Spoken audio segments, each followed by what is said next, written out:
ایک دیہاتی صحابی آپ صلی اللہ علیہ وسلم کی خدمت اقدس میں حاضر ہوئے اور عرض کرنے لگے، یا رسول اللہ متی الساعہ، کہ قیامت کب واقع ہوگی؟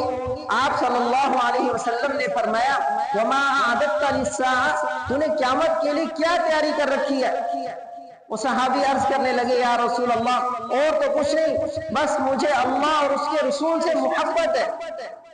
آپ صلی اللہ علیہ وسلم نے فرمایا، جس آدمی کو جس سے محبت ہوگی وہ قیامت کے دن اسی کے ساتھ اٹھایا جائے گا۔ حضرت انس رضی اللہ عنہ فرماتے ہیں، ہمیں اسلام لانے کے بعد جتنی خوشی آپ صلی اللہ علیہ وسلم کے اس قول سے ہوئی، اتنی خوشی کسی اور چیز سے نہیں ہوئی، کہ جس آدمی کو جس کے ساتھ محبت ہوگی اللہ تعالیٰ قیامت کے دن اسی کے ساتھ اس کو اٹھائیں گے۔ حضرت انس رضی اللہ عنہ فرماتے ہیں کہ مجھے اللہ اور اس کے رسول سے محبت ہے، ابوبکر اور عمر سے محبت ہے، اگرچہ میرا عمل ان کے عمل جیسا نہیں ہے۔